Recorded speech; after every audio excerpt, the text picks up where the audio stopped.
जय हिंद दोस्तों, आप सभी का स्वागत है exam Guru with study YouTube platform पर। तो भैया आज हम पढ़ते हैं 21 और 22 दिसंबर के करंट अफेयर को देखते हैं।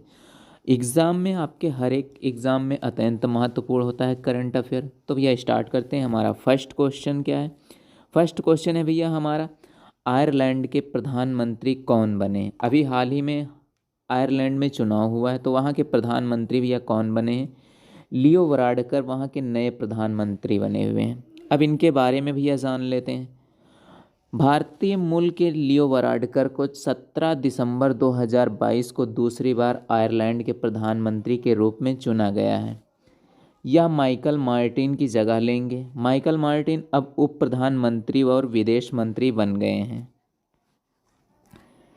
इनका भैया संबंध कहाँ से है? ये भारतीय हैं, तो ये रहने वाले कहाँ के थे? इनके पिता कहाँ के थे? भारत के मुंबई के रहने वाले लियो वराडकर के पिता अशोक 1973 में आयरलैंड शिफ्ट हो गए थे। 43 साल के लियो वराडकर आयरलैंड के सबसे कम उम्र के प्रधानमंत्री हैं। यह उनका दूसरा काल है। पहला कार्यकाल भैया 2017 में 38 साल की उम्र में पहली बार ये प्रधानमंत्री बने थे। लियो वराडकर पहले गे पीएम हैं। उनकी मां मरियम का संबंध आयरलैंड से है। आयरलैंड में 1993 तक समलैंगिकता को अपराध माना जाता था। 2013 में आयरलैंड में एक जनमत संग्रह करवाया गया, जिसके बाद वहां 2015 से मई महीने में समलैंगिक शादी की मान्यता दे दी गई। यानी पुरुष पुरुष से शादी कर सकता है, महिला महिला से, यानी गर्ल्स गर्ल्स से और बॉयज़ बॉयज़ से। तो भैया यहाँ वो होता है समलैंगिक विवाह। तो 2015 मई में वहाँ समलैंगिक शादी की मान्यता दे देगी। इसके कुछ महीने पहले जनवरी 2015 में लियो वराडकर खुलकर सामने आए और उन्होंने अपने समलैंगिक होने को पब्लिक किया। अभी हाल ही में समलैंगिक के लिए अमेरिका ने संसद में बिल पारित कर दिया। वहाँ भी भैया समलैंगिक शादियाँ की जा सकती हैं। नेक्स्ट क्वेश्चन देखते हैं। अंतर्राष्ट्रीय प्रवासी दिवस कब मनाया जाता है? तो भैया अंतर्राष्ट्रीय प्रवासी दिवस कब मनाया जाता है? तो 18 दिसंबर को भैया अंतर्राष्ट्रीय प्रवासी दिवस मनाया जाता है। अब इसके बारे में जान लेते हैं। प्रवासियों को महत्वपूर्ण योगदान को पहचानने व उनके सामने आने वाली चुनौतियों को उजागर करने के लिए हर साल 18 दिसंबर को अंतर्राष्ट्रीय प्रवासी दिवस के रूप में मनाया जाता है। दुनिया में हर 30 में से एक व्यक्ति प्रवासी है। भैया आईएनएस मोरमुगाव को कहाँ भारतीय नौसेना में शामिल किया गया है? तो भैया मुंबई में भारतीय आईएनएस मोरमुगाव को भारतीय नौसेना में शामिल किया गया है। मुंबई में भैया इसको शामिल किया गया है। अब इसके बारे में देख लेते हैं। भारत ने 18 दिसंबर मुंबई में नौसेना डॉकयार्ड में अपने नवीनतम स्टील्थ गाइडेड मिसाइल विध्वंसक मोरमुगाव को कमीशन किया, यानी शामिल किया है। इस अवसर पर भैया रक्षा मंत्री राजनाथ सिंह, सीडीएस जनरल अनिल चौहान और नौसेना प्रमुख एडमिरल आर हरि कुमार उपस्थित थे। आईएनएस मोरमुगाव के बारे में भैया जान लेते हैं। नौसेना के प्रोजेक्ट 15B के तहत यह दूसरा युद्धपोत है। इसके तहत 2025 तक 2 और युद्धपोत पर काम किया जा रहा है। पहला प्रोजेक्ट 15B युद्धपोत विशाखापट्टनम पिछले साल नवंबर में मुंबई में शामिल किया गया था। यह स्वदेशी रूप से भारतीय नौसेना के युद्धपोत डिजाइन ब्यूरो द्वारा डिजाइन किया गया है। इसका निर्माण Mazagon dock ship builders limited द्वारा किया गया है। आईएनएस मोरमुगाव का निर्माण में उपयोग किए जाने वाले 70% स्वदेशी हैं। प्रोजेक्ट B15 क्या है? 15B क्या है? प्रोजेक्ट 15B में 4 जहाज़ों के लिए अनुबंध, जिसमें विशाखापट्टनम वर्ग के जहाज़ों के रूप में जाना जाता है, पर 28 जनवरी 2011 पर हस्ताक्षर किए गए थे। प्रोजेक्ट 15B के तहत 4 जहाज़ों का विकास किया जाना है। विशाखापट्टनम, मोरमुगाव, अभी 2 बाकी हैं भैया, इम्फाल और सूरत में। नेक्स्ट भैया क्वेश्चन देखते हैं। किस देश ने लगातार तीसरी बार नेत्रहीन T20 क्रिकेट विश्व कप जीता है? तो ये भैया भारत ने तीन तीन बार लगातार टी20 नेत्रहीन टी20 विश्व कप जीता हुआ है। नेक्स्ट इसके बारे में भैया जानते हैं। भारत ने बेंगलुरु कर्नाटक में चित्रास्वामी स्टेडियम में खेले गए फाइनल बांग्लादेश को 120 रन से हराकर नेत्रहीन टी20 विश्व कप जीत लिया है। भारत यह भैया लगातार तीसरी बार भारत ने यह खिताब तीसरी बार जीता। इससे पहले भैया भारत ने कब जीता है? 2012 में जीता है और 2017 में जीता है। नेत्रहीनों के लिए अभी तक आयोजित सभी तीनों टी20 विश्व कप की मेज़बानी भैया भारत ने की है। ये जरूर याद रखिएगा पॉइंट। नेत्रहीनों के लिए तीसरा टी20 विश्व कप 6 से 17 दिसंबर 2022 में भारत में आयोजित किया गया था। टूर्नामेंट भारत, नेपाल, श्रीलंका, ऑस्ट्रेलिया, बांग्लादेश और दक्षिण अफ्रीका की टीमों ने इसमें भैया भाग लिया था। चौथा टी20 विश्व कप का आयोजन 2023 में पाकिस्तान में आयोजित किया जाएगा। नेक्स्ट क्वेश्चन देखते हैं भैया। किस राज्य ने ऑनलाइन युवा और खेल के नियमन के लिए टास्क फोर्स का गठन किया है? तो भैया मध्य प्रदेश राज्य ने ऑनलाइन युवा खेल के नियमन टास्क फोर्स के लिए गठन किया है। वहाँ के भैया मुख्यमंत्री कौन है? तो शिवराज सिंह चौहान मध्य प्रदेश के मुख्यमंत्री हैं। ऑनलाइन गैम्बलिंग और गेमिंग को विनियमित करने के लिए राज्य सरकार ने सिफारिश की है। इस टास्क फोर्स का नेतृत्व राज्य के मुख्य सचिव इंकलाब सिंह बेस करेंगे। राज्य में ऐसी कई घटनाएं सामने आने के बाद राज्य ने यह कदम उठाया है जहां ऑनलाइन गेम के आदी बच्चों को माता पिता द्वारा डांट किए जाने पर आत्महत्या कर लेते हैं। इसके लिए भैया ये ऑनलाइन युवा व खेल के नियमन टास्क फोर्स का भैया गठन किया गया है। मध्य प्रदेश के बारे में महत्वपूर्ण करंट अफेयर देख लेते हैं जो हमारे एग्जाम में मध्य प्रदेश से आना ही तय है। वहाँ के कुछ मोस्ट इम्पॉर्टेंट करंट अफेयर हैं मध्य प्रदेश का करंट अफेयर। इंदौर में संगीत महाविद्यालय का नाम बदलकर भैया लता मंगेशकर संगीत महाविद्यालय कर दिया गया है। हर घर जल प्रमाणित वाला पहला जिला बुरहानपुर भैया बना था। हर घर जल प्रमाणित वाला पहला जिला भैया बुरहानपुर बना था। मध्य प्रदेश में बाल संरक्षण आयोग के अध्यक्ष भैया देवेंद्र मौर्य बन गए हैं। भारत का पहला एथेनॉल प्लांट बालघाट में बनाया जा रहा है। मध्य प्रदेश का पहला ब्रोन बैंक इंदौर में स्थापित किया जा रहा है। नेक्स्ट क्वेश्चन भैया देखते हैं। पीएम नरेंद्र मोदी ने किस राज्य में भारतीय प्रबंधन संस्थान के नए परिसर का उद्घाटन किया है? तो भैया मेघालय में भारतीय प्रबंधन संस्थान के नए परिसर का उद्घाटन भैया मेघालय में किया। पीएम नरेंद्र मोदी ने शिलांग में सार्वजनिक समारोह में 2450 करोड़ रुपए की अधिक परियोजनाओं का उद्घाटन किया है और उन्होंने कई आधारशिलाएं रखी हैं। पीएम नरेंद्र मोदी ने उम्र सावली में भारतीय प्रबंधन संस्थान शिलांग में एक नए परिसर का उद्घाटन किया है। उन्होंने शिलांग डिगम्पा सोहा मार्ग का भी उद्घाटन किया है। पीएम नरेंद्र मोदी ने त्रिपुरा में 350 करोड़ रुपए की अधिक परियोजनाओं का आधारशिला रखी है। प्रधानमंत्री आनंद नगर में राज होटल प्रबंधन संस्थान और अगरतला राजकीय दंत चिकित्सा महाविद्यालय का भी उद्घाटन किया है। मेघालय के भैया मुख्यमंत्री कौन है? तो कनराड संगमा है। और त्रिपुरा के मुख्यमंत्री कौन है? तो भैया मणिक शाह हैं। नेक्स्ट क्वेश्चन भैया देखते हैं।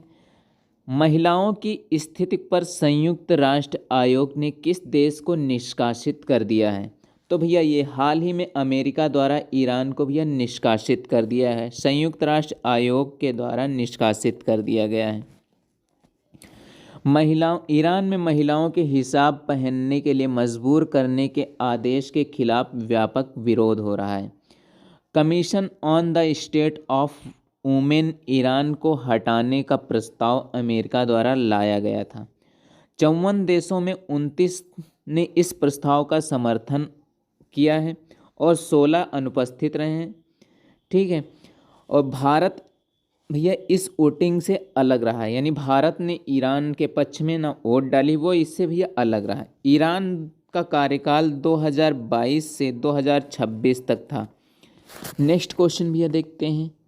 7वें India water impact summit 2022, sorry यहाँ 2020 ले गया, 2022 है, का आयोजन कहाँ किया जाएगा, कहाँ किया गया भैया? तो इसका आयोजन नई दिल्ली में किया गया है।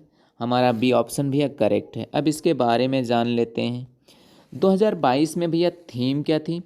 थीम थी restoration and conservation of small rivers in a large basin, यानी इसके बारे में भैया था। इसमें 5 project people, policy, plan, program, project की मैकिंग और कंजर्वेशन के पहलुओं को ध्यान केंद्रित करेगा।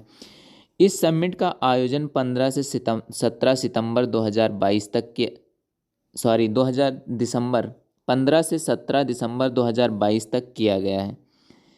इस समिट में भैया छोटी नदियों को यानी उजागर करने के लिए इस पर चर्चा की गई। और भैया जल शक्ति मंत्री कौन है? तो इस समय भैया जल शक्ति मंत्री हैं गजेंद्र सिंह शेखावत हैं। नेक्स्ट भैया क्वेश्चन देखते हैं। इकोनॉमिस्ट इंटेलिजेंस दुनिया के सबसे महंगे शहर कौन है? यानी वे भैया यूनिट रिपोर्ट के तहत से, यानी इकोनॉमिक्स इंटेलिजेंस रिपोर्ट के अनुसार दुनिया का सबसे महंगा शहर कौन सा है? तो भैया न्यूयॉर्क और सिंगापुर है। अब इसके बारे में भैया जान लेते हैं।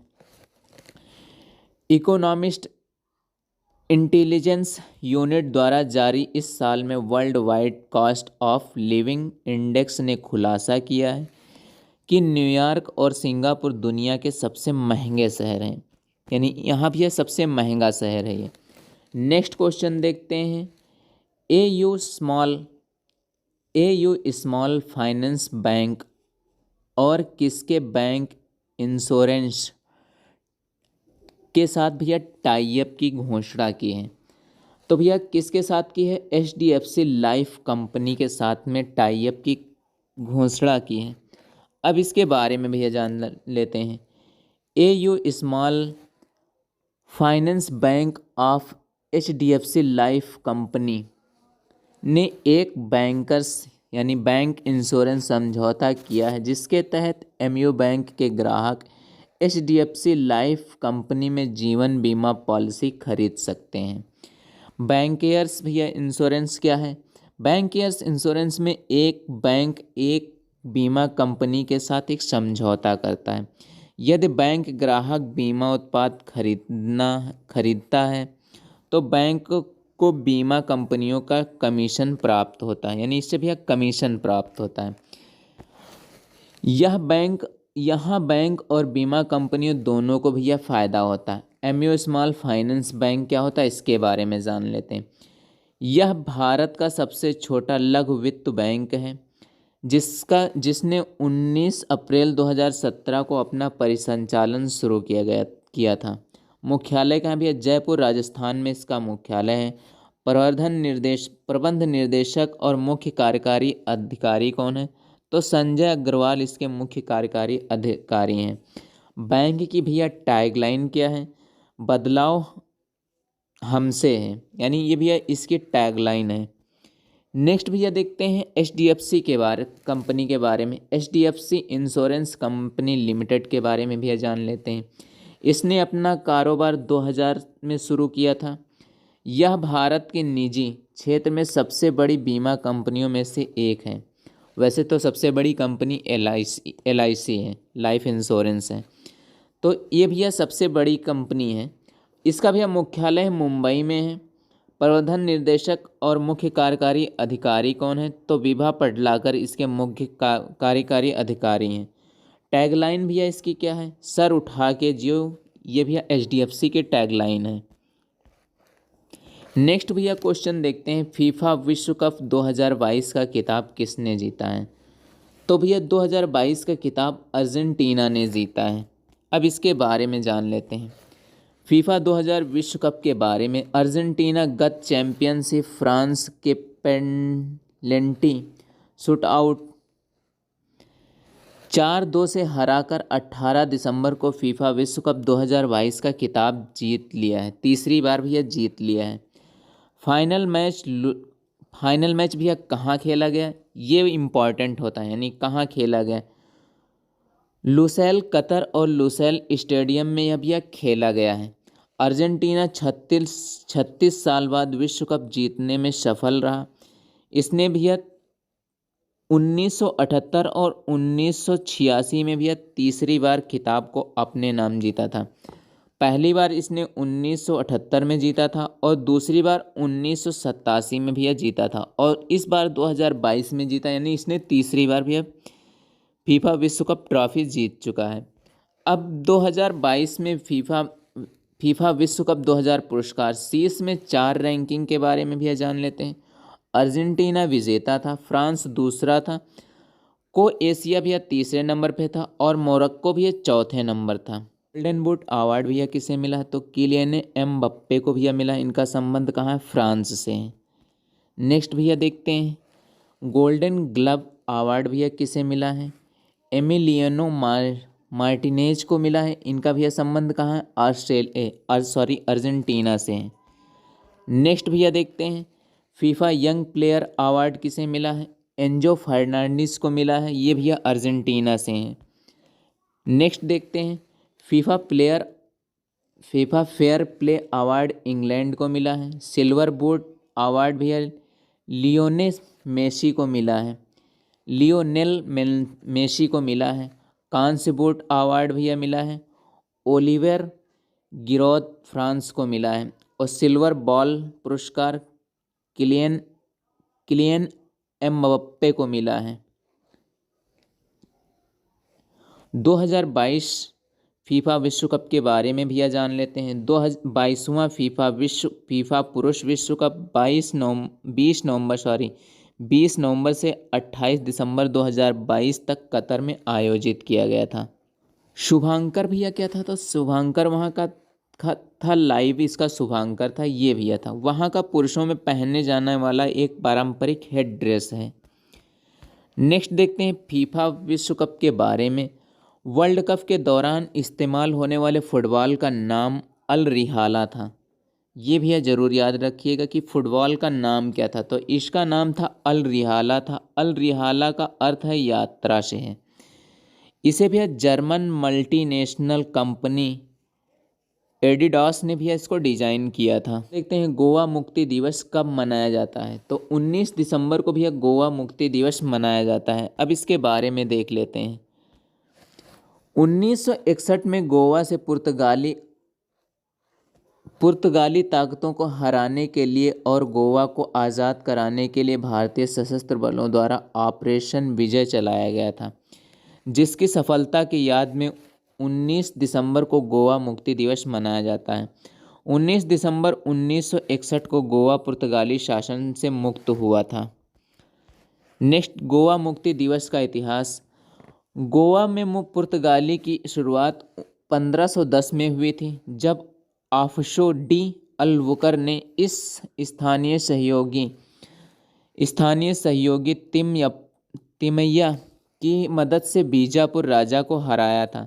पुर्तगालियों ने भी मराठों और ढक्कन सुल्तानों से लड़ाई लड़ी थी। स्वतंत्रता कैसे प्राप्त हुई, उसके बारे में भी जान लेते हैं। 1947 के बाद पुर्तगाल ने स्वतंत्र भारत के साथ बातचीत करने से इनकार कर दिया। भारत सरकार ने घोषणा की कि गोवा को या तो पूर्ण रूप से शांति के साथ या पूर्ण बल के साथ भारत में शामिल होना चाहिए। 18 और 19 दिसंबर 1961 को ऑपरेशन विजय नामक एक पूर्ण सैन्य अभियान चलाया गया। इसके भारत द्वारा गोवा को विलय कर लिया गया। परिणाम स्वरूप गोवा दमन और दीव भारत के केंद्र शासित प्रदेश बन गए थे। 1987 में गोवा केंद्र शासित प्रदेश 1987 तक भैया गोवा केंद्र शासित प्रदेश बना रहा। फिर भारत ने 25वें राज्य के रूप में भैया दर्जा दिया गया। राजधानी क्या है, तो राजधानी है पणजी, यहाँ की राजधानी है। राज्यपाल कौन है, PS श्रीधरन पिल्लाई यहाँ के राज्यपाल हैं। मुख्यमंत्री प्रमोद सावंत हैं। पड़ोसी राज्य भैया कर्नाटक और महाराष्ट्र हैं। यहाँ की भाषा कौन है? कोंकणी, मराठी, अंग्रेजी, हिंदी और पुर्तगाली यहाँ की भाषाएं हैं। नेक्स्ट क्वेश्चन देखते हैं, प्रशासन गांव की ओर अभियान का उद्घाटन किसने किया? तो भैया जितेंद्र सिंह ने प्रशासन गांव की ओर अभियान का उद्घाटन किया है। अब इसके बारे में जान, केंद्रीय कार्मिक लोक कल्याण और पेंशन मंत्री डॉक्टर जितेंद्र सिंह ने 19 दिसंबर को नई दिल्ली में सुशासन सप्ताह भैया किसके जन्मदिवस के अवसर, सुशासन किसके जन्मदिवस के अवसर पर मनाया जाता है? तो अटल बिहारी वाजपेयी के जन्मदिन पर मनाया जाता है। सुशासन सप्ताह 2022 के तहत यह राष्ट्रव्यापी अभियान प्रशासन गांव की ओर का उद्घाटन किया। उन्होंने सुशासन सप्ताह पोर्टल का शुभारंभ किया। 5 दिनों के अभियान में देश में जिला कलेक्टर द्वारा चिन्हित 300 से अधिक नई सेवाओं को ऑनलाइन सेवा वितरण के लिए जोड़ा जाएगा। 19 से 25 दिसंबर तक सुशासन सप्ताह 2022 के सुशासन सप्ताह के दौरान लोक शिकायतों को सफलताओं की 43 कहानियों को साझा की जाएगी।